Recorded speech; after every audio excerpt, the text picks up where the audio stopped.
Well, Trump has essentially notified about half the Department of Education that they don't work here anymore. And his appointment to be Education Secretary, Linda McMahon, is pretty much being charged with getting rid of the Department of Education. Now, unlike what some people will suggest that this is crazy or radical, this has actually been something that Republicans have talked about ever since the 80s, because the bottom line is the Department of Education has only been around since 1979, and yet it has done an excellent job of convincing a lot of Americans that somehow we never had education before the Department of Education. And if we get rid of the Department of Education, nobody will learn how to read or write or become trans anymore. And that third one is actually probably true. But today, what we're going to do is we're going to look at not only what Trump has actually been doing with respect to the Department of Education, we're also going to take a look at what the history, what the record of the Department of Education is. And we're going to start to imagine what education could look like in this country, not just if the federal government wasn't as involved as they currently are, but we're actually going to address something else. And that is all the people saying, yes, thank God the federal government is out because this is a state and local issue. I don't think it is.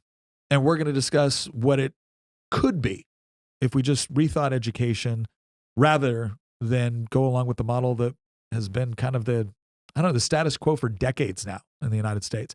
All of that and more coming up on this episode of Making the Argument. I am your host, Nick Freitas. With me in the studio, my beautiful Tina, Queen of the Bees. Hello, everyone. It's great to be here. Okay, well, you have to say that.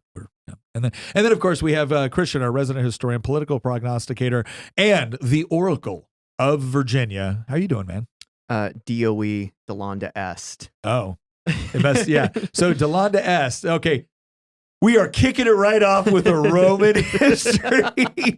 So was it Cato the Elder? It was Cato the Elder. Cato the Elder used to end, for a while, there used to end every speech when he gave on the floor of the Roman Senate, Carthage Delonda Est. And Carthago Delonda Est, which basically is, and Carthage must be destroyed. So to give you an idea of what this would be, he might have been talking about something that they needed to fix within the sewer system in Rome and, resource allocation for that. But he would end it with, and Carthage must be destroyed. So much so that it entered the lexicon and stayed there for 2,000 years. Yeah. So honestly, it comes down and to the principle applies because we've been dealing with the Department of Education for 40 years in this country. Yeah. And Republicans have been promising since before I was even born that they would get rid of it. And lo and behold, that wasn't I think the equivalent to that now is end the Fed. Yeah, I guess so. But I like I honestly believe that it's about time we get rid of the Department of Education. But I can't tell you how many calls I get from people in my district that are saying like, well, Nick, what are we going to do about this? What are we going to do about that? And they're honest calls, right? They're genuine. They're concerned because there's certain funding allocations that come through the Department of Education. Mm-hmm. And they're just curious what happens now with respect to these mechanisms or how they're handled. Speaking of which, there is a question real quick if you are ready for it. Darth Amalgamation says, do federal-backed student loans go away if the DOE goes away? No, just because the DOE is responsible for pushing federally backed loans doesn't mean the federal backed loans go away if the department goes away, because there's still a program set up to allow for that. Now, the question could be who manages that. I'm going to tell you right now, I don't like federally backed college loans, and I'll be happy to explain why if there's any interest in that, because ultimately it took over a lending process that should have never belonged to the federal government or government at all, because the government sucks when it comes to lending money. Because they lend based off of very, very perverse, incentives. But to answer your question, no, it doesn't just automatically go away. That's one of the things that needs to be understood about a lot of this, is that just because there is this mindset, and every bureaucracy does this. I like to call it a toxic bureaucracy. Is what they do is they convince you that the thing that they're subsidizing, regulating, or taxing or fining is somehow the actual thing itself.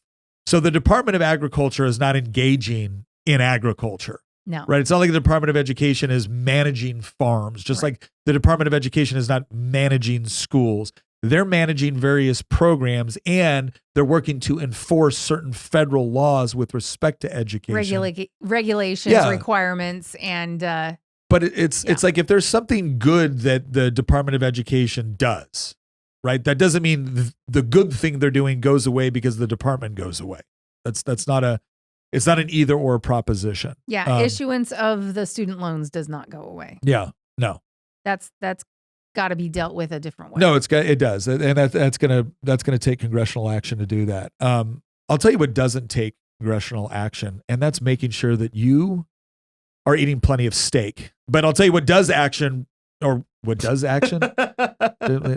tell you what action is required. There you go. That's better. I'll tell you what action is required, and that is you going to goodranchers.com and checking out the latest deals that they have, because they've changed it a little bit. Now, you've known for a while that Good Ranchers is giving you free meat with your subscription. I mean, they're already giving you wonderful meat that you pay for, but they're going to give you free meat on top of that. Getting more meat than you expected is always a good thing.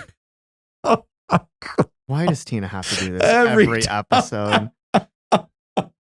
All right, so if you subscribe to any Good Ranchers box, you'll get your choice of free bacon, free ground beef, or, this is new, seed oil-free chicken nuggets. And I'm going to say something here. Like, I pride myself because I'm the guy in the Freitas household that makes chicken nuggets, and I don't make them with seed oils. We actually make them with either tallow or lard. And they're delicioso that way. And so when we got Good Ranchers chicken nuggets, I was a little bit skeptical, and I got to say they are quite wonderful. They're quite delicious. So you can get free bacon, free ground beef, free seed oil free chicken nuggets or salmon for every order for a year, plus $40 off your first order. All you got to do is go to goodranchers.com, put in promo code Nick. Again, if you are looking for a great way to not only support yourself with delicious food, but Good Ranchers, a wonderful company that does a great job, and this show. It's a trifecta, people. Go to there, goodranchers.com, use promo code Nick. And again, especially if you got little ones that love the nuggies, they love the chicken nuggies, maybe try that. Add that onto your subscription. Good Ranchers just giving it away. And believe me, they're very good. And again, the more you do business with Good Ranchers, the more we can be on here, and the more you can hear inappropriate ad reads brought to you by Tina. We're clipping that. All right. Somebody said, this should be brought to you by Tina. And I'm like, no, brought to you by Nick is perfectly. Oh my gosh, once again. That you can put that out. The innuendo, baby. It is just. I'm so good at innuendo. Oh no, all that's getting left in there. Ben would, they would all think that was funny at Good Ranchers. Okay. All right. So let's take a look at some of the, some of the gnashing of teeth and wailing coming from the left. We're look at this. USA Today. Oh my gosh. I got what I voted for. Yeah. Actually, I got half of what I voted for. Yeah, half of it. Well, I like it. Zachary Shermel here from USA Today. He brings up a really good point. For all of you who thought that DOGE's primary responsibility was to cut waste, he says, no. Cutting any sort of funding or from the Department of Education could have the opposite effect. So here he goes. Trump's education cuts could lead to the problems he says he's eliminating. This is what I love next, right? Fired education department workers and former high-ranking officials say the Trump administration's vow to increase government efficiency flies in the face of major cuts. So I just want to see if I understand this correctly from Zach here. He's saying that people that just got fired by the Trump administration at the Department of Education are actually saying that their jobs were critical to preventing waste from taking place. Is that am I reading that right, what he's throwing down here? Let's go ahead and scroll down. Let's read into this, because I want to see some of the analysis. I want to see where Zach's coming from here. In his first 2 months back at the White House, President Donald Trump has railed against rampant waste, fraud, and abuse across the government. That criticism, based in many cases on false and misleading claims about federal workers and programs, has fueled sweeping cuts. First of all, can I just say to all left-wing media right now, please keep doing this. Please keep doing this. Keep refusing to acknowledge how wasteful a lot of the spending was within these bureaucratic organizations. Please keep letting us know that, no, our tax dollars, at a time where you have people in Western North Carolina still trying to rebuild, at a time when people are still trying to make ends meet, at a time when, the federal debt is still $38 trillion, that you think that money going to trans operas in Colombia was a great use of our tax dollars. Please, that just continue to go forward, unwilling to acknowledge any of that. This is wonderful. Another dramatic round of layoffs came last week when Trump staffers announced they'd slash the workforce in half at the U.S. Department of Education. Linda McMahon, the newly installed education secretary, said Tuesday the cuts will eliminate bureaucratic bloat. Experts predict they'll significantly impact students and teachers nationwide. I always love how it's experts. We always get the direct quotes from the members of the administration or DOGE whenever it comes to cutting something. And then experts say things.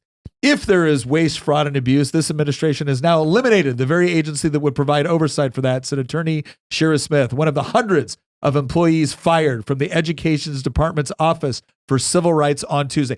Oh, yes, I am sure that the very attorneys that were looking for various ways to implement Joe Biden's policies when it came to, forcing your daughter to get undressed in front of a boy in the locker room. I'm sure those were the guys. Those were the guys that we could truly trust for identifying wasteful spending. Can we acknowledge something right off the bat here? Fraud has a legal connotation to it, right? Abuse has a legal connotation to it. So there's a lot of things that have been cut that I would argue don't fall under the category necessarily of fraud or abuse. Now, some people, the left looks at it and goes, aha, see? And I'm just going to go ahead and look right back and say, actually, it's worse, right? Because most Americans would look at the sort of spending that has gone into the Department of Education. They would look at the sort of spending that has gone to higher ed, that has gone through like NIH, which we just did a DOGE Watch episode on that's going to launch tomorrow on that one. And they would say, that's fraudulent. There's no way we wanted it. No. It isn't fraudulent. And I'll tell you why. Because it was actually going to exactly what Democrats wanted it to go toward. Exactly. The purpose of a system is what it does. Exactly. And that's the part where at the same time the left is going, see, no fraud. What are you talking about? It's like, that's actually worse. If it was fraudulent, that would make sense to most of us. The best we can say is it's wasteful in our opinion, because it absolutely is. But it wasn't fraudulent because Democrats wanted to take your money and fund these sorts of things. And that's exactly what they did with it. They didn't advertise that to you, right? But that is exactly what they did to it. And the fact that it was the office that they were claiming, I think you just...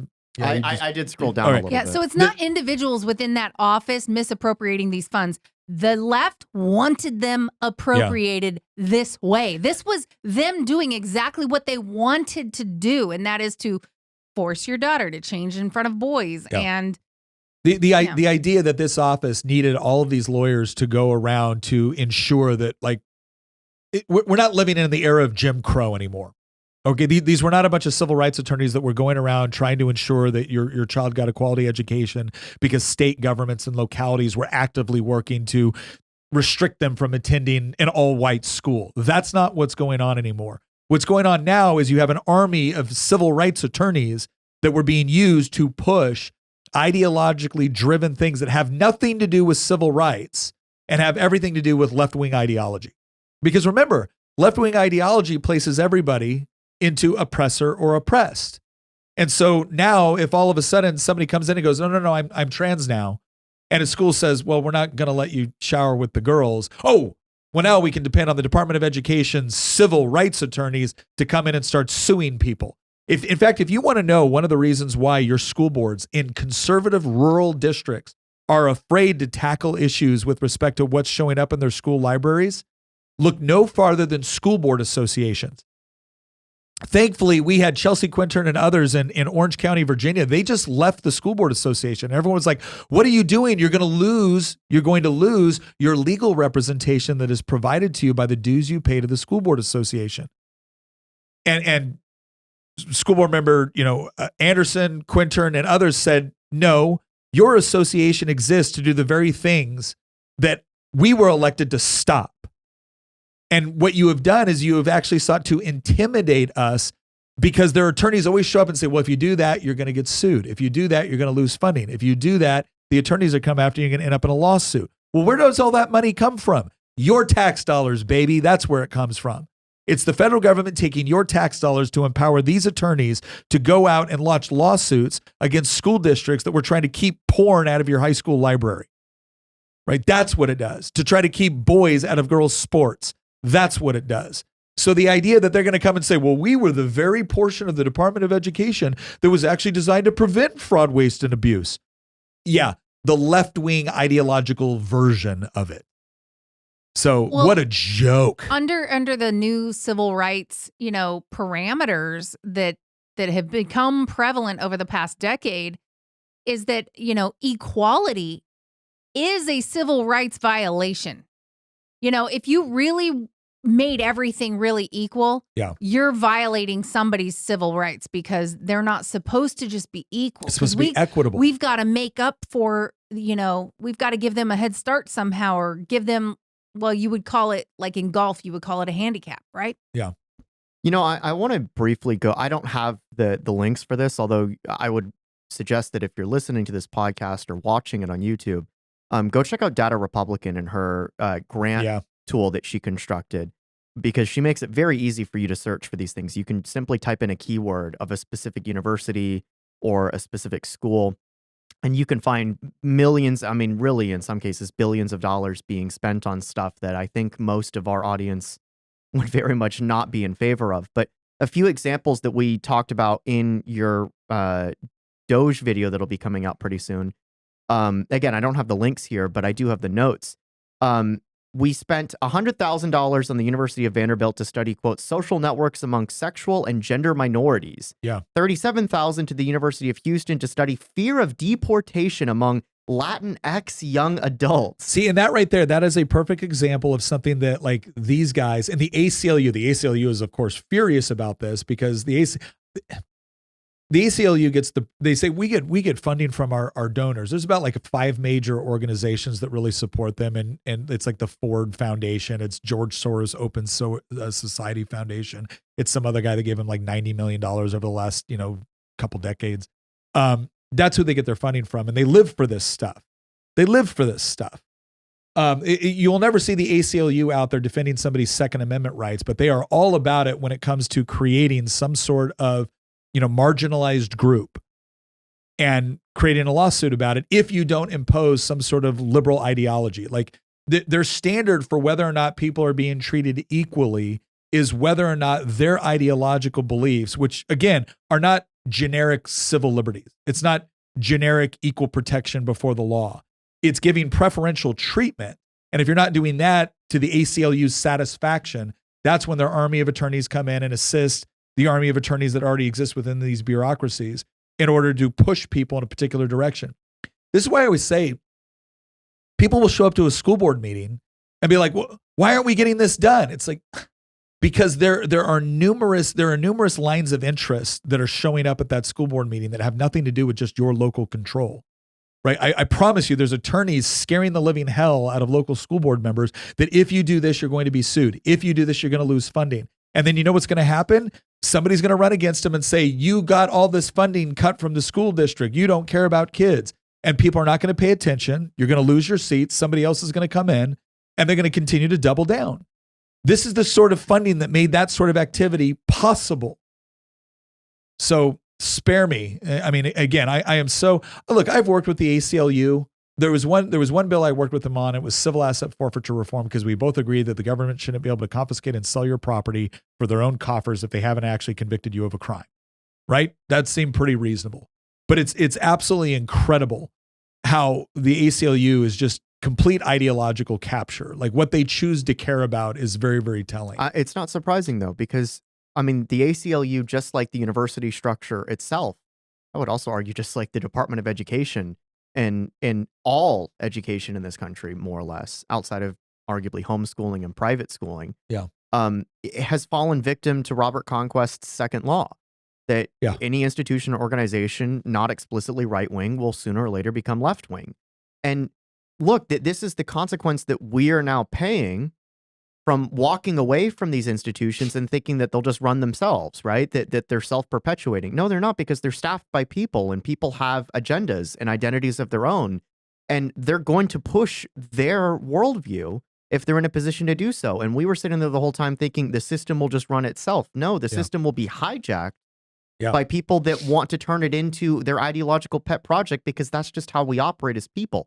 The good news on all of this, though, and we're going to get into this over the course of this episode, the good news is that it doesn't have to permanently be that way. Yeah. In the sense that, look, what's happening right now in many respects is the disintegration of these institutional structures that the left has hijacked. And what will hopefully replace it is a more decentralized network that allows for people on the right to have a much larger say. And ultimately, what matters is not the institution itself, but rather the upbringing of the children that it's supposed to be serving. Well, and this is the part too that we need to understand. So like down here in this article, it says on Tuesday, one key office that regulates colleges dropped from 192 staffers to 29 in minutes. A laid-off employee posted on social media, Kevin Roberts, an institutional review specialist dismissed last week, called it a guaranteed fact that some colleges will be forced to close or lose eligibility for federal financial aid because of the downsizing. Linda McMahon has basically given 4,000 institutions plus foreign schools the green light to waste, abuse, and create fraud with federal financial aid dollars with zero oversight, he wrote on LinkedIn. Here's the part you need to understand. It's not that he's lying to you. He honestly believes this. He honestly believes, because the again, leftism, I'm not even talking about like, your traditional liberals or even left-wing liberals. Leftists honestly believe that fraud, waste, and abuse is them not having the ability to use your dollars to push their agenda.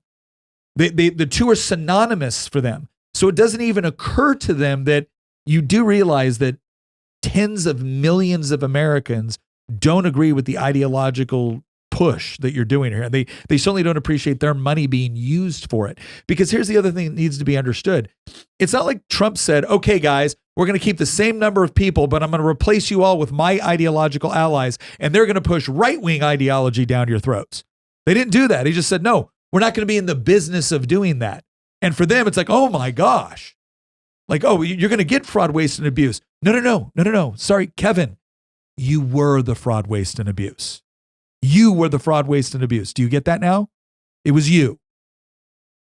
You're the problem. It's you. All right. Anyway, so all right. Next, I want to go into let's take a look at ground news. So we've started This using. This is what I voted for. Yeah, we've started using ground news a lot more now. Simply because every time I do a search on like Google, I have to wade through 15. I have to like do several pages over to get to any sort of perspective that isn't left wing. So now we can put that over. So anyways, so Department of Education faces up to 50% layoffs after a closure notice. And then we got the various articles here. I wanted to click on, like we saw a couple left-wing perspectives. I wanted to click on Daily Wire. So we did that. Bring up the Daily Wire article here. Education department staff expected to be slashed by half as Trump mulls closing it. Go ahead and scroll down. Okay. Now we get the same information. So we're talking about the same thing, but from a right-wing perspective, right? Education department staff have been told not to come to work on Wednesday as speculation swirls about whether Donald Trump will shutter the department. All offices will be temporarily closed for security reasons starting Tuesday evening, and staff are instructed to take their laptops with them and leave their office buildings by 6 p.m., according to a memo sent to all education department employees. Also, reduction in force notices for education department staff are expected to go out at 6 p.m., and nearly half the department is expected to be eliminated, according to Semaphore. The office buildings are scheduled to reopen on Thursday, but the move is reportedly an unusual one for the department. The memo to staff comes as the Trump administration mulls shuttering the Department of Education last week. The draft of a potential executive order closing the department circulated. So this is the part where the question comes in is, what can he actually do? Now, Trump is doing something that I'm actually very grateful for, and that is he's moving as far and as fast as he possibly can based off of what he believes is his executive authority over the executive branch. Go figure. Now, there are things that have been created by statute. What does that mean? That means Congress passes a bill creating something, and so the president has the responsibility to manage, oversee, and direct things in accordance with congressional, guidance on how a department should run. And that creates a barrier on what can he actually do by executive order. So there are certain things that he can do and cannot do. Now, a lot of people will get frustrated by this, and for obvious reasons, right? A lot of people are looking at what like Javier Milei is doing in Argentina and saying, why can't we just, he's cutting federal agencies. Why can't we cut federal agencies? This is the part where it gets tricky, and we need to be intellectually honest here. We have separation of powers for a reason. So I do believe that the executive branch needs to have a great deal of deference when it comes to managing the executive branch. And that means hiring, that means firing, that means all of those things. But when Congress establishes something by law, the president cannot just arbitrarily come in and say, I've decided I don't like this and it's gone. if you do that, you have significantly decreased legislative authority, and now you're challenging separation of powers. And that needs to be acknowledged. However, some of this is going to need to be decided within the courts. And some of it is going to require Congress to actually do something. Now, a lot of people in Congress are going to be very, very nervous about getting rid of federal departments. They're going to be nervous about how this plays back home in their districts. The one thing I would say is, Congress always seems to have the courage to expand the federal government. Then they come back home and they promise us all they're going to reduce federal power, and they never do it. In fact, the same people that come and tell us in our districts, we need to rein in federal spending. We need to rein in the federal government. Then they go up there and they vote for massive budgets and more deficit spending. So I, for one, don't want to hear it anymore. You got House, you got the Senate, you got the presidency, and you got a fairly, favorable Supreme Court. It's time for you to act, because I don't want to live in Argentina when it comes to the executive branch having the degree of power that Javier Milei does. I may love it when Javier Milei has that kind of power. I promise you, we won't love it if a different executive has that kind of power. Christian's going to argue with me that they exercise it anyways. That sounds like a future debate episode. Yeah. Okay. But so let's just be honest here that there are certain limitations on what President Trump can do with federal agencies, and now's the time for Congress to be able to step up and do that.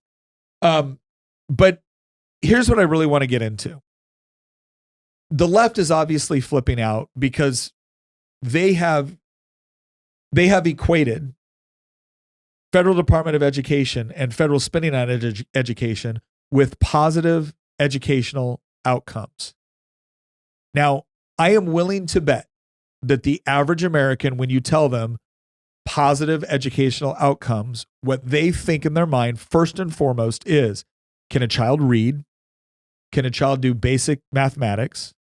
Does a child kind of understand the basic workings of their government and the society that they live in? And has their education equipped them to either go on to higher education or to engage in a useful, economically viable skill set? Okay?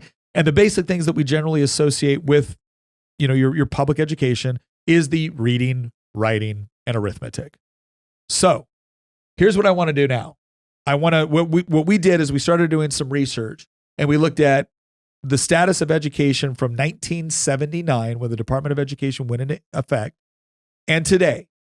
And we looked at a whole variety of figures. We looked at spending per pupil. We looked at spending based off of staff or teachers. We looked at spending on higher ed, and we looked at the various things that we utilize to look at test scores to figure out, okay. And look, can we just say off the bat, we understand that test scores are not the ultimate way to decide a quality education, but they are one metric that we can use. And as much as I don't think tests are the end-all be-all, they are still important, right? Tests are not irrelevant. They're still important. So let's go ahead and go to this next one, this next link, and we'll start to talk about, what happened. Okay. It's worth noting this is from a government site. This is from a government site. And this talks about SAT results. And so what we were kind of looking at is measures of schooling. And so we've got all this new money we've got this new federal department, we got all this new federal attention, we got all these new federal dollars that are being spent on it. Because what is clear is that the SAT results do not provide a definitive answer to the question of whether or not the additional money spent on education leads to improved student outcomes. Moreover, because of the diversity in school districts and the variation in the percentage of students taking the SAT across states, it is not possible to correlate average state or district SAT scores with per pupil expenditures. So let me go ahead and translate that. We're about to give you some really bad news about SAT scores, and we're trying to make sure that you understand that we can't do a one-for-one comparison based off of the increased spending per pupil that we've experienced over the last several decades and the test score results we're about to show you. So now we're trying to insert in your mind that there's all of these other mysterious factors that we can't really account for. Okay, let's just be gracious and assume that there are some factors that would be difficult to account for. You know what's not difficult to account for? The massive increase in expenditures on education. Not difficult to account for. Another way to measure trends in support performance is to review the results of the National Assessment of Educational Progress, NAEP. This is considered the country's report card. 1994 showed the following trends of performance for students aged 9, 13, and 17 in science, mathematics, reading, and writing. Scroll down. Science. Performance in science declined for all three age groups in the 1970s, but improved during the 1980s. By 1992, science performance at age 9 was higher than it was in 1969 and 70. By 1992, science performance at age 9 was higher than it was in 1969 or 70, which means you have to go all the way back then, right? While it was lower for 17-year-olds and the same for 13-year-olds. Thus, only 9-year-olds performed significantly better in science in 1992 than did 9-year-olds in 1969 and 70. And then presumably you have to think like, okay, good. They did better at age 9. What happened at 13 and 17 where essentially that was lost? Because that same 9-year-old is going to be the 13 and 17-year-old, right? Eventually. Mathematics. Proficiency in mathematics improved between 1973 and 1992. 1970 and 1992. For those aged 9 and 13, while for 17-year-olds, proficiency declined in the 1970s and improved during the 1980s, returning to approximately the same level as observed in 1973. So after billions of additional spending, it returned to the same level before the Department of Education. Reading. For 9-year-olds, reading performance improved in the 1970s, declined in the 1980s, and by 1992 was about the same level as the first assessment in 1971. Although there was little change in reading performance over time for 13-year-olds, over the 21-year period average, performance improved. For 17-year-olds, there was significant gains from 1971 to 1984, although reading performance has been flat since then. So it's been flat since 1984.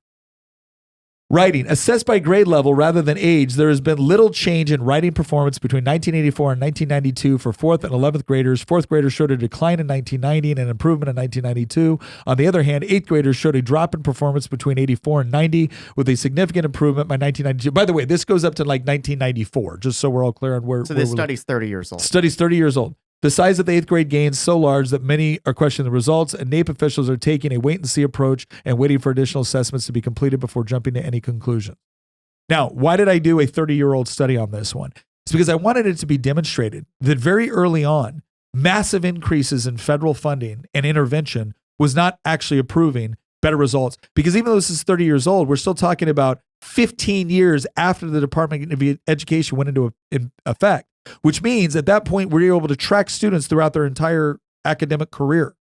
We could take the students in 1980, track them all the way through their academic career, and realize that even when you had benefits to like 9-year-olds, okay, by the time they were 17, you were losing it. Go to the next one. This is from increasing education spending does not equal higher test scores. This is from 2012. No, 2014. So this is 11 years old. Well, it says. Oh, this was published. Yeah, it was published in 2014. 2012 so this is the a bit graph. more recent, but it's still A bit more recent. Over a decade ago. But what it does is it demonstrates that, again, early on, the first year, 30-year-old study that tracked this for 15 years demonstrated that with the billions of additional spending, we weren't seeing massive results with respect to SATs and whatnot. Oh, I see where you're going with this. So surely between 1994 and 20... So clearly what we did is we learned from those mistakes. Yeah. And we made massive improvements then, right? Over the last 4 decades, education spending has steadily increased in the United States, yet schools are not delivering the return on investment students and families deserve. The total cost to educate a student from kindergarten through high school graduation has nearly tripled from $56,903 in 1972 to $164,426 in 2010, adjusted for inflation. This is not an apples to oranges mix. This is apples to apples. Adjusted for inflation, it was now costing us, because of all the increased local, state, and federal spending, 3 times as much to educate a student. While the National Assessment of Educational Progress, NAEP scores remained about the same. Given this snapshot of national spending and scores, how have individual states fared in this time period? So, this is a graph from a recent Cato study. That was a Cato study that was done that looked at SAT data from 1972 to 2012. So what do you see? The total cost increases exponentially. The total employment, the number of people that we have on staff, increases exponentially. Everything else, from enrollment, reading scores, math scores, and science scores, remains relatively flat. The only one, that dotted line that's a little bit higher, that's enrollment. Everything else, All right. So the objective criteria whereby we would determine on whether or not the Department of Education was having this significant impact, on whether or not all of this additional spending was having this significant impact, the answer is doesn't appear to. That's up to 2012. Go to the next one. Okay, this is the same one, same chart, but a little bit easier to read here. But again, you can kind of see now what it's demonstrating. This is trends in inflation adjusted cost of to complete K-12 public education. So anybody that is telling you like, oh, we've gutted education spending. No, we haven't. Not by any comparable metric. Are there years where we spend less or years that we spend more? Sure. But the overall trend over time has increased significantly. Go to the next one.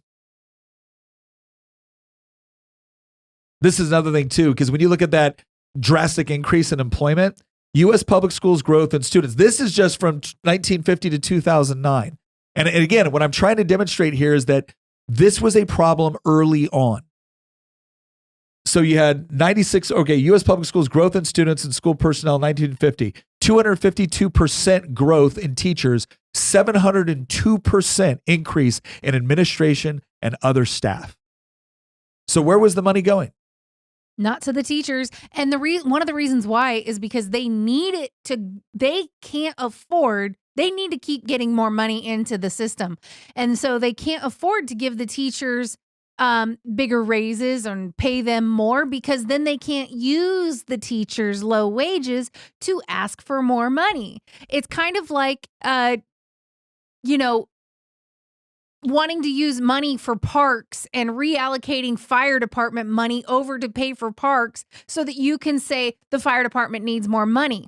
And it's basically just this big shell game. Self-licking ice cream cone. So the money went to the managerial class. Well, is where it flowed into. So I went into Grok and I said, okay, because one of the things Grok does, it's the AI for X, for those of you who haven't used it yet. I said, all right, a lot of the charts that I'm seeing are a little bit older. I want to see modern stuff. And so here's what it is. Growth trends since 1979. That's so to give everyone an idea of what I said, when looking at the growth of the public school system since 1979, what has been the growth of students compared to teachers and administrative staff?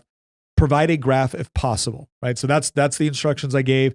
They came up with 15 web pages and 15 different posts that they looked at. It said, since 1979, the U.S. public school system has seen different rates of growth for students, teachers, and administrative staff. I'll break this down with available historical trends and provide a simplified visualization as a text-based graph, since I can't directly generate images, all right? Do you have the picture of the, do you have the picture of the graph? Or did we already send that? No, but I found one that I can show you guys. That's updated? Yeah, well, this goes to 2019. Okay, do that one. So here's what I've seen. And I'll do a little bit more searching as well, but oh, great. That's what you get. I love how when I copy and actually, you know what I can do then? Hang on. I've got a workaround. Oh, there you go. Look at that. Here's where I found it. So here we go. Growth. Now is this one specifically from Minnesota? I saw this one. Okay, Digest of Education Statistics, National Center for Education Statistics. Can you blow it up, please, Christian? There we go. Okay. Oh, okay. Hang on. You want me to pull there? All right, there we go. Growth in administrative staff, principals and teachers, students in public schools. This is the change since 2000. So remember, this doesn't even go back to 1979. This is just since 2000.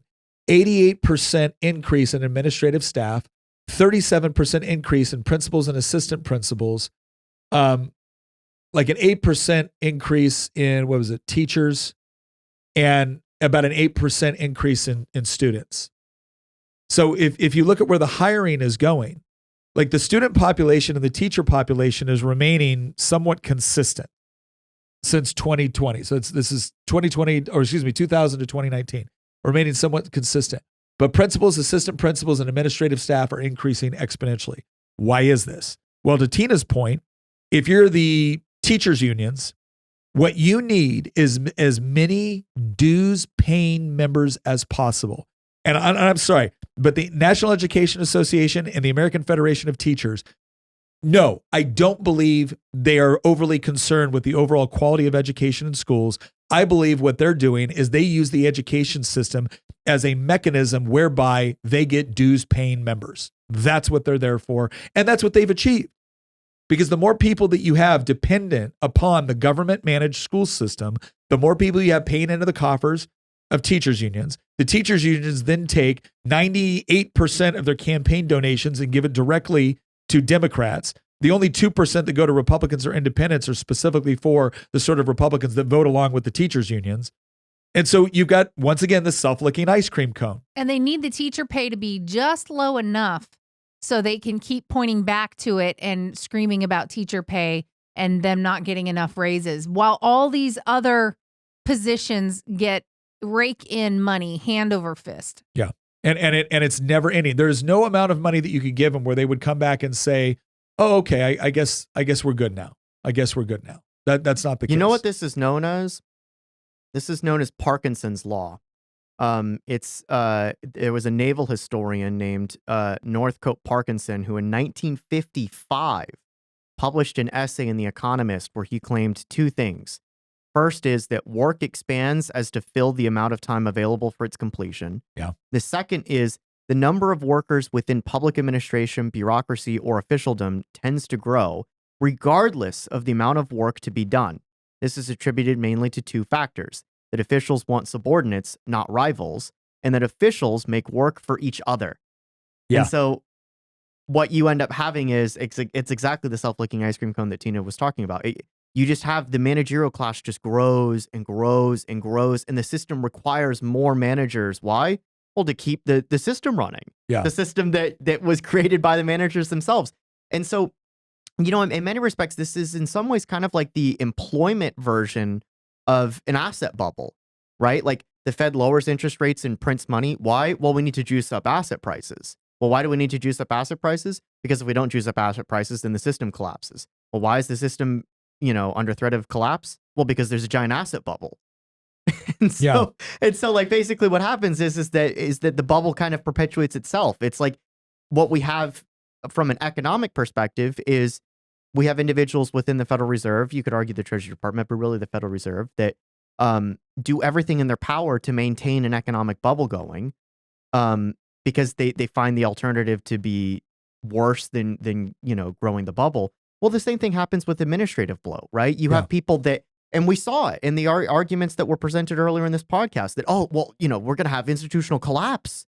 There'll be more fraud and abuse if we fire these people, if we shrink the size of the administrative state. Yeah.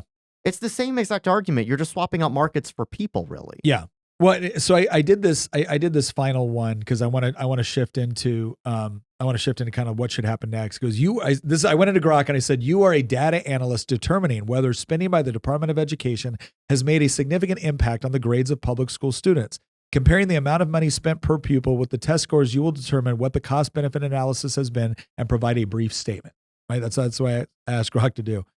Here's the brief statement at the end. But basically they gave me two paragraphs and they said, like, since 1979, spending per pupil in U.S. public schools has risen significantly when adjusted for inflation, roughly tripling in real terms from about $5,000 to over $15,000 by 2020, according to historical data trends.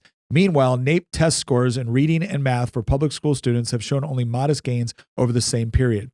A rough cost-benefit analysis suggests diminishing returns. While early spending increase is likely contributable to initial gains, especially for younger students and underserved groups, the correlation weakens over time. Dividing the spending increase by the modest score gains implies a high cost per point, around $666 per student per NAEP point in math for 9-year-olds, ignoring other factors like curriculum changes or socioeconomic shifts. And the brief statement they gave me was, increased Department of Education spending since 1979 has yielded modest test score improvements in reading and math, particularly early on, but the high cost per point gain suggests limited efficiency, with recent declines indicating that other factors may outweigh funding's impact. So here's what I want. This is the main takeaway of this entire section and why we spent so much time on it. We are doing our students a disservice by continuing to fund the Department of Education. This is not just simply, this should not be a simple ideological difference of opinion on whether or not the federal Department of Education, whether or not this is a legitimate function of the federal government. We have looked at the hundreds of billions of dollars spent in this manner and we've gained next to nothing. Next to nothing. Now, here's what I want you to do. The next time someone says, but what about the children? I want you to look right back at them and be like, you're just now starting to care? You're just now starting to care. Do you realize that we have generations of kids that have now been subjected to this approach to education? And the end result, after hundreds of billions of dollars have spent, is marginal to diminishing returns. You wasted hundreds of billions of dollars. What are all of the other ways they could have been spent on a variety of topics, on a variety of approaches to education that could have yielded far better results? Why was it? It's not like you were confused. We just showed tracking the test scores, tracking student performance. 15 years after the Department of Education, 20 years after the Department of Education, all the way up till right now. The data was in from the very beginning, and you kept doing it. You did not do that to help kids. You did it to help yourself. You did it because you thought the most important thing was imposing your political ideology into the system. And you knew that the more control you had over education, the more successful it would be in order to shift the political and cultural in the direction that you wanted. That is what this was about. I'm not going to be convinced otherwise at this point. That is what this was about. And so I don't want to hear, I'm sorry, so when the ACLU and a bunch of fired employees from the Department of Education say, how dare you, I was here for the children, I don't buy it. If you were here for the children, you would have looked at the data and said something is not working and you would have adjusted. Instead, you increasingly doubled down over time. This is also, I will point out, it's also a massive government jobs program. Yeah. And one of the reasons why is because I don't know, I should have looked this up, but I just thought of it. I've always commented on the fact that so many people, when they grow up, they want to be a teacher or they want to go into education. And it's almost like they're afraid to get a job outside of the sphere that they've been in for their whole life. Mm-hmm. They've been in the institution their entire life, and they're afraid to leave the institution, and they don't see anything outside of it. And meanwhile, various programs get cut in education. Maybe you don't have as much,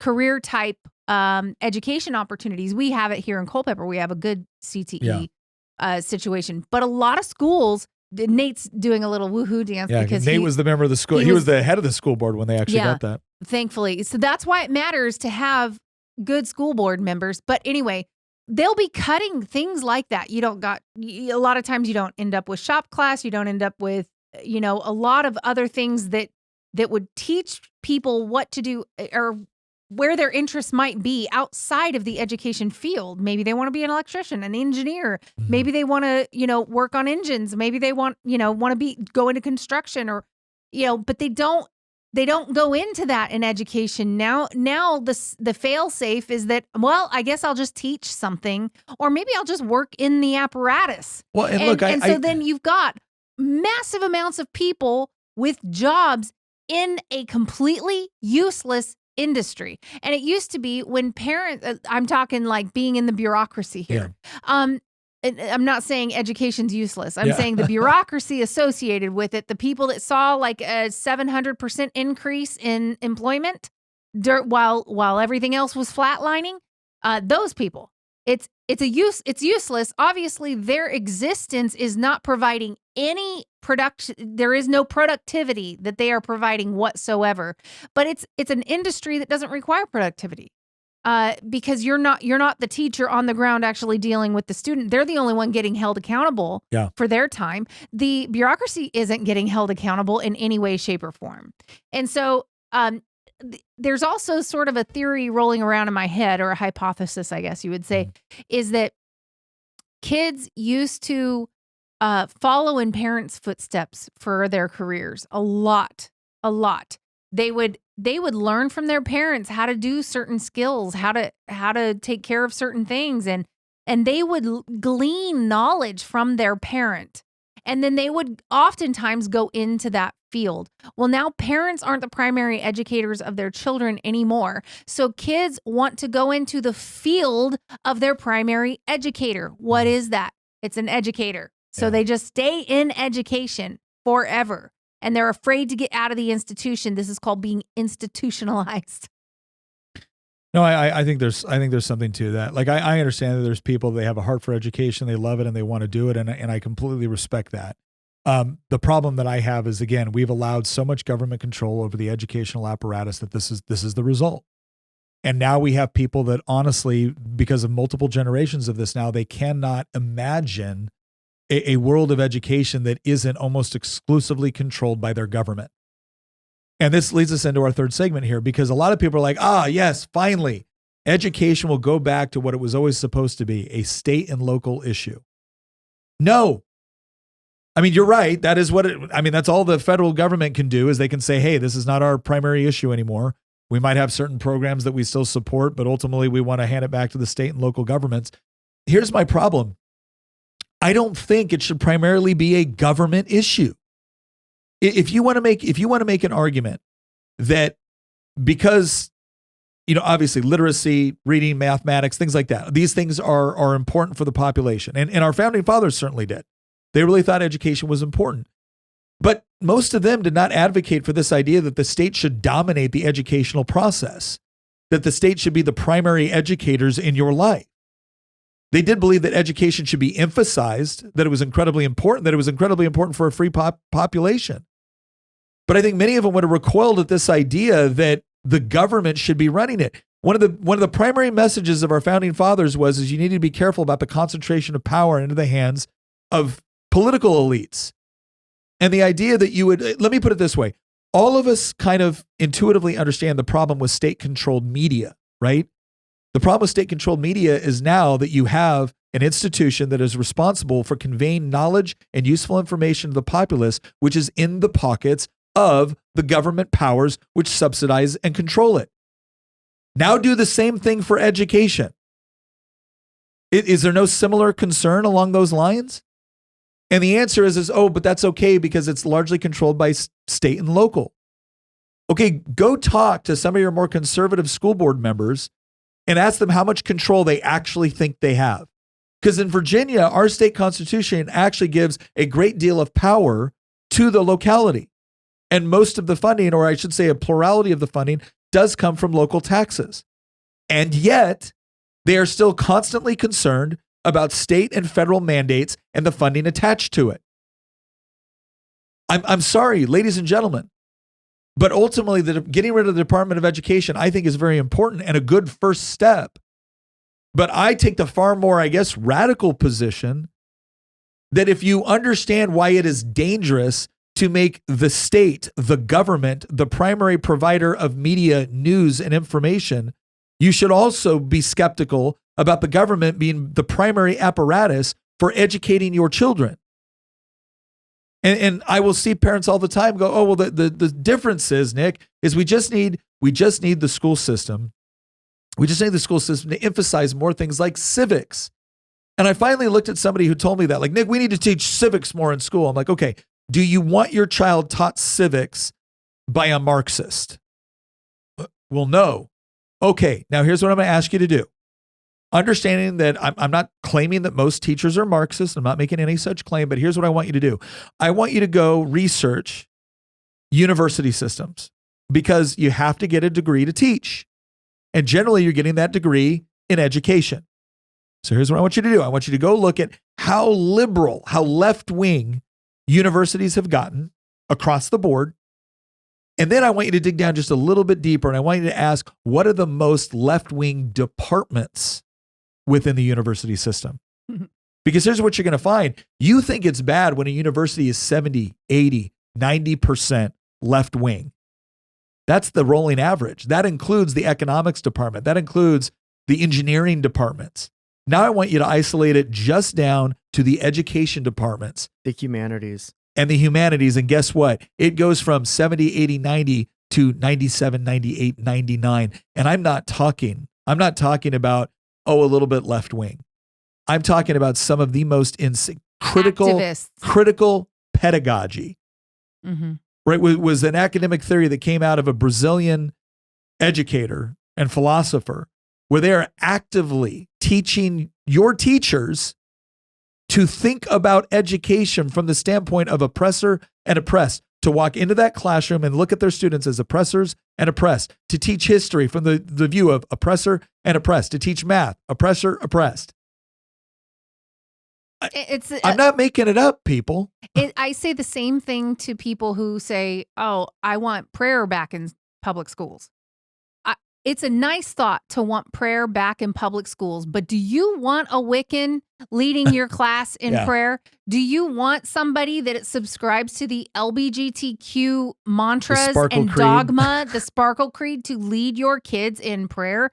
Do you want, if you're a Christian, do you want a Muslim leading them in prayer? If you're a Muslim, do you want a Christian leading them in prayer? Yeah, like, no, I do not want that in the school, because look at the people who run all of it.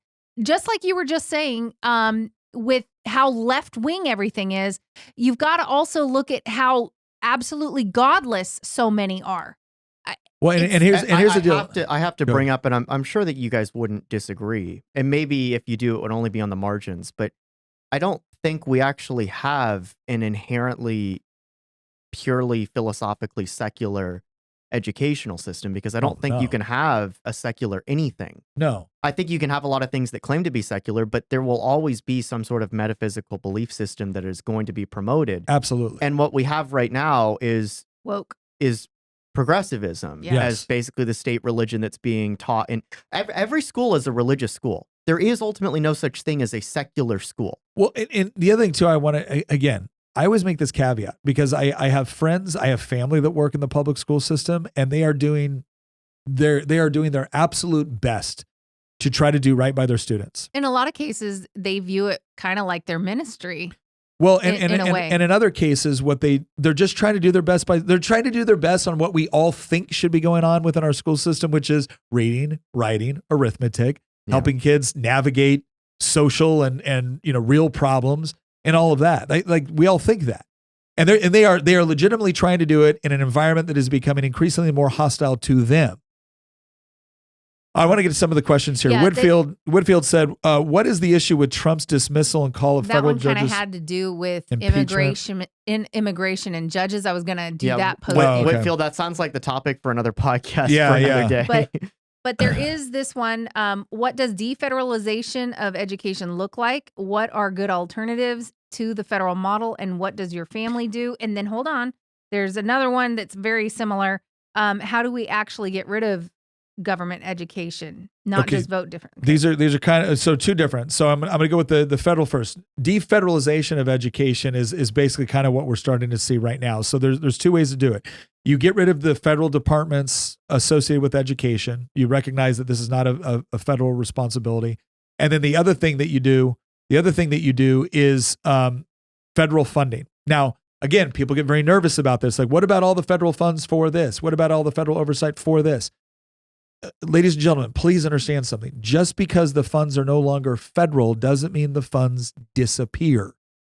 So the way you would completely defederalize education is the federal government would essentially say, look, we collect all this money in taxes. You can either do it one of two ways. You could essentially say, we're just going to do a tax rebate, or we're just going to cut taxes overall, and we're going to say no more taxes associated. So we'll add up all of the money the federal government spends on education dollars, and now we're just going to not collect those in taxes, and now those taxes go back to you. So if you homeschool, you have more money to homeschool. If your state and locality provides education, which all of them do, then great. They now have more tax revenue that they can potentially get through sales tax, through property tax, through other things, through levies, and then they can do it locally. But we don't need the federal government to do it, right? That's it. Like, any federal program could be run at a state level or at a local level. And they say, well, yeah, but the feds have the funding. Yeah, but they wouldn't anymore. That's the point. Right? The dollar didn't originate with the federal government. The dollar originated with the taxpayer. It then left the taxpayer, went up to the federal government. They funded a massive bureaucracy and then sent a portion of that money back with a bunch of federal strings attached. So that's all it would be, is now we no longer have the bureaucracy. We no longer have the strings attached. Now, the argument that some people use is what the federal government's responsibility was to help poorer states come up with better, educational outcomes. But that's not effectively how this works. The best argument that you could have used for the federalization of education was to say that when you had the Jim Crow South that was deliberately segregating schools and trying to make sure that minority students had an inferior education, that the federal government stepping in along with the Civil Rights Act and saying, no, you're not allowed to do that anymore. That's the best argument that you can make, right? Best argument you can make, the one that most of us would say, I totally understand why that was something that was imposed. But if you believe that we're not living in Jim Crow anymore, now the question is why is the federal government responsible for doing this? Why can't we allow states at the very minimal level? Why can't we allow states to be able to try things that work better for their students, to be data driven, to come up with better solutions? And then other states can either choose to adopt those programs or choose not to adopt those programs. Maybe it is that there's certain things that matter where you are across space and time work really well for education. Maybe there's other things that are more geographically relevant based off of the student body that you're attempting to serve. Maybe the problems facing a student in one section of a state are very different than the problems facing them in a different sector. And maybe we should allow greater ability for them to be able to adjust on the fly to those needs and concerns. That would be defederalization. So basically the federal government would say, it's not our role anymore. We're not going to tax you for it, nor are we going to dictate terms. You just do what you want on the state level, and you can adopt what you want. Now, the second question from Erica is, how do we actually get rid of government education, not just vote differently, homeschool, et cetera? We're on board with this already. How do we actually get government back where it belongs? That is a much taller order, but a lot of what's going to happen, and we started to see this after COVID, it's more parents just leaving the system. Because here's the deal. The more parents leaving the system, you're required to pay for the system whether you utilize it or not, right? But the more parents that leave the system, the less people that you have that are convinced by these arguments that, well, of course, we have to give more money to public education. Of course, there has to be more spending. And of course, there has to be more government control. And of course, there has to be more government oversight. The more people that actually experience positive educational results, not because they're super wealthy, but just because they've made a decision, right, to educate their kids at home or to find a different method, the more positive results they get from that, the less likely they are to be convinced by stats that are being put out by people that benefit from the institution as it currently exists. Because never forget, one of the biggest problems with all of this is they're like, oh yeah, we're data driven. Oh yeah, no, we trust the experts. They have control over the credentialing institutions that give you the experts. And amazingly enough, their experts always produce results which suggest that they need more funding. But we just showed you the numbers going back from 1979 to 1994, 1979 to 2000, 2000 to present day. They never seemed to learn from the mistakes. The justification was always the same. Well, the experts have decided that what the experts need is more money from you, the taxpayers. So the less people that you have that feel captured by that system or feel like it's their only option, or that feel like it's the best option, or more increasingly, what they feel like? Well, that's the normal option, right? I'm not responsible if I do this. The more people you pull out of that, and the better the results they realize, the more they realize they have been ripped off and lied to. Are you telling us that we need to question the science? How dare you?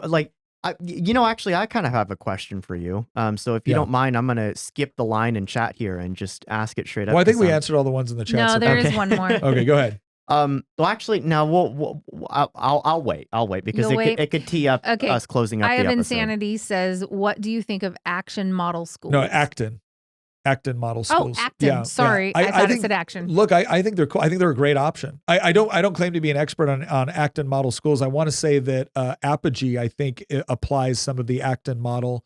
But look, here's what I'll say about education.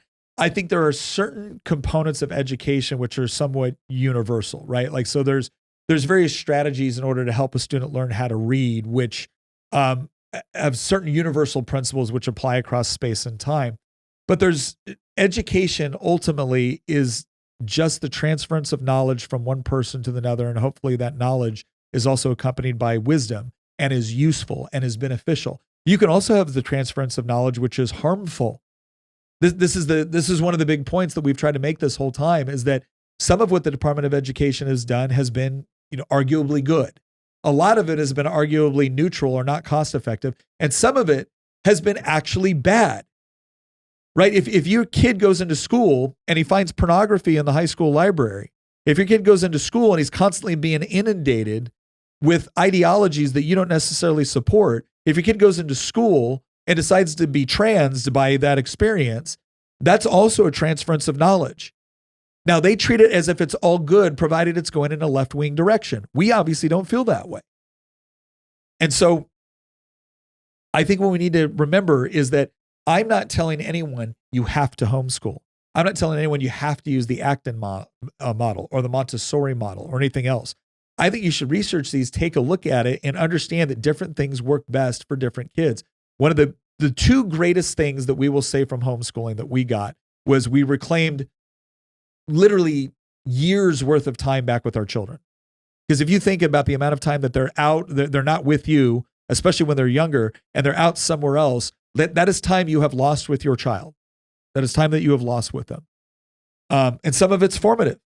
Some of it's necessary time with your kids. You've lost that. So we regained it with homeschooling.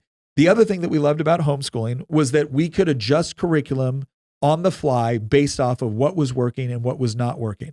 We just saw here is the Department of Education, decades of data, no real changes. And again, it's not that they didn't make any changes, right? But decades of data and just doubling down consistently. We need more money. We don't have enough administrative staff, right? In homeschooling, we've tried this for 2 months. It is not working. It is not a lack of, it's not being unable to grasp the topic. It's that this approach to the topic doesn't work for this one, our child. What's interesting is we found cases where one might work for one child, but not the other child. So what do? We change it for one. We don't change it for the other. The public school system does not have that kind of, response time when it comes to providing that sort of, granularized or individualized educational experience. They can't possibly do it. And even then you could say it's not because they're evil or mean. It's because they are conducting the mass production of education, and mass production will have mass produced results. I mean, it really is that simple. So the simple answer to your question is, I think there's a lot of merit to the Acton approach. I think it's kind of cool, but I'm not an expert enough on it to give you like an in-depth analysis of all aspects of it, or to tell you whether or not it would be right for your child. That's something it's that funny you do. said mass produce results, and in my brain does this sometimes. The way that it works is I'll get like an image in my mind. Yeah. And I had an image in my mind when you said that of cafeteria food versus made to order restaurant food. Uh-huh. See, I was thinking of an assembly line. Yeah. But like, so on this front, like, we've talked a little bit about the way that the system currently works, or better yet, the way that it doesn't work. Do you think that we're going to see, and maybe this is going to tee up the closing here, because I know that we're at like an hour and a half. Yeah. Do you think that we're going Not to see quite. something similar to what's happened with some other institutions? And so what I mean by this is that we all kind of know intuitively, and we've also talked about on this show repeatedly, the long march through the institutions. And the left has done this with education. They've done it with media. They've done it with entertainment. They've done it with basically every institution in the country, public or private, right? Where they marched in, they took control, and then they wielded these institutions in a very, very explicitly ideological way. Yeah. Of declaring people enemies, rewarding their ideological allies, and destroying any sense of credibility that these institutions previously had. Yeah. A very good example, going back to a conversation that we had earlier before the camera started rolling, was talking about Hollywood, and how, well, we just stopped caring, basically, what they, we've created alternative mechanisms for entertainment. We've decentralized, basically. I get the feeling, and you and I have talked about this a little bit, but I get the feeling that we're going to see the exact same mechanism play out in the sphere of education, just like we have within arts and entertainment. Yeah, it's happening all over the place. All their apparatus. It's going to be a self-sorting. It's basically the decentralization of the institution. And so when we say the institution, and I don't just mean it in a federal sense, this could be at the state level as well. But what you're going to see is a fracturing, basically. And the long march is going to rebound back against those who wielded it, because ultimately the Achilles heel of the long march to the institutions is you've now married yourself to a centralized power structure that the minute that a critical mass of people in the public lose faith in that power structure, in that institution, it loses all of its power effectively. Well, that's we're seeing that across the board. Like even in healthcare, you're seeing alternative healthcare.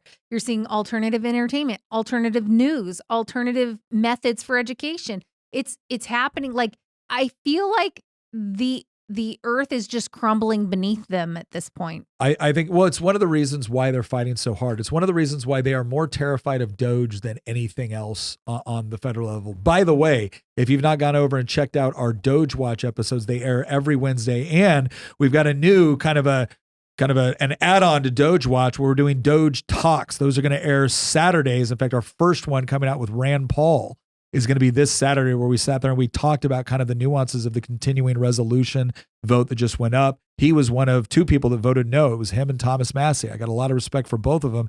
They were getting teared up pretty bad. And so we actually talked with them about that we talk about with Rand about that. So check out DOGE Talks coming up this Saturday, as well as DOGE Watch. All right, let's to your point, and we will kind of wrap up with this.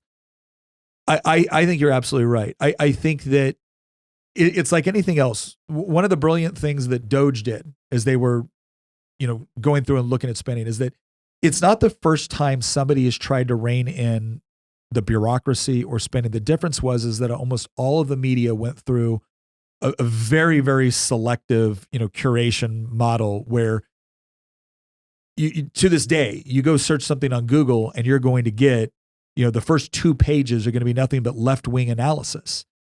And so if you are constantly inundated with left-wing analysis, after a while, you start to feel isolated. You start to feel like, am I the crazy one? And then all of a sudden, you have this breakthrough on social media, and specifically when Elon bought Twitter and turned it into X. And all of a sudden, now, people will point to bad things bad ideas will come forward as well. It's a trade-off. Right? There's always a trade-off. But what ended up happening was all of a sudden, the things that a lot of us thought were just absolutely absurd and started to wonder, like, are we the only ones? We realized, oh, not only are we not the only ones, we're the majority. And then not only is this stuff absurd, but it's totally astroturfed. The only reason it was permitted to extend this long and have this much power is because they were using my money to do it. Like, yes, this wasn't just that all of the liberals were rich. Because I think that was the concern too. It's like, oh, it's George Soros or it's Dorsey or it's all. It wasn't that all the liberals were rich.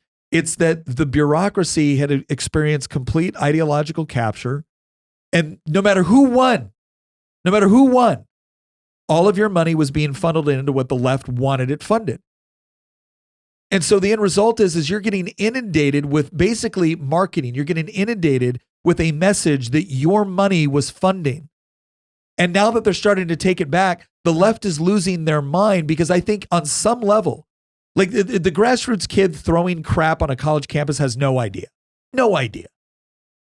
But the people that understand how fragile their grip on power is starting to realize that this could all get undone in a relatively short period of time, not just because the funding is going away and they were reliant on it. They had to have it. But because there's alternatives now. Because to your point, the institutions that they thought would buttress all of society, what they realize is, no. The Department of Education is not education itself. No. I don't have to rely on the government approach to education to educate my children.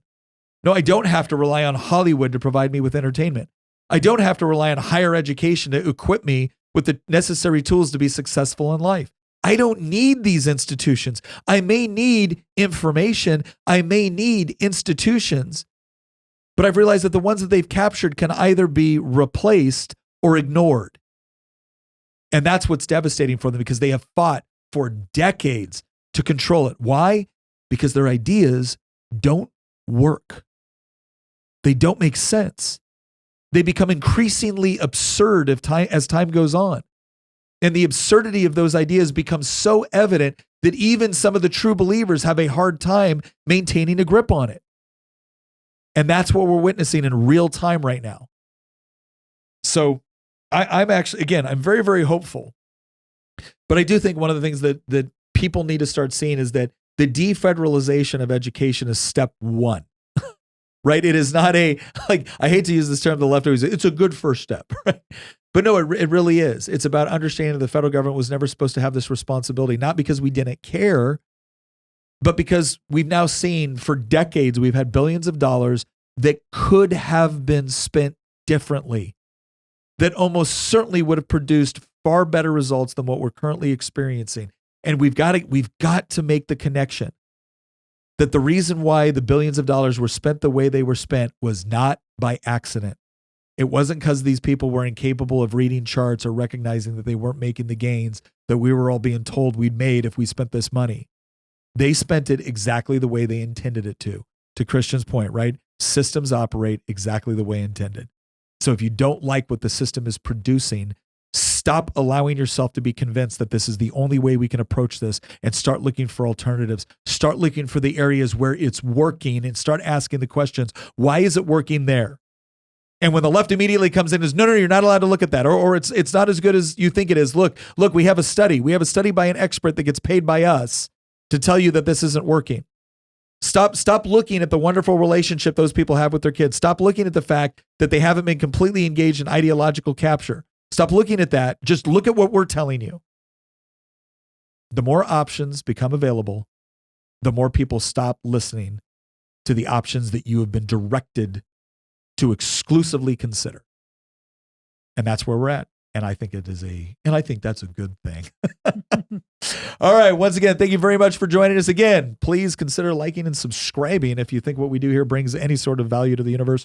And go over and check over DOGE Walks. And again, DOGE Talks this Saturday with Senator Rand Paul. Really good discussion. We got a lot more coming up with Congressman Ben Cline, the head of the DOGE caucus in the House, Pete Sessions, as well as Senator Mark Wayne Mullen. We're actually going to give you different perspectives on this because we talked with a lot of people that, I like and I admire. I have some differences of opinion from time to time, but we tried to get you a cross section of people that think about this in different ways, maybe voted different ways on things to be able to give you a comprehensive perspective, not to mention explain what some of these terms mean, right? Continuing resolution, rescission. What does all this mean? What were the strategies? What were the ways that they actually implemented it? We actually explain all of that, and we talk to the people themselves, not to mention the fact that one of the questions that I asked these members is they were explaining what they did, what they didn't do, why not. I said, okay, fine.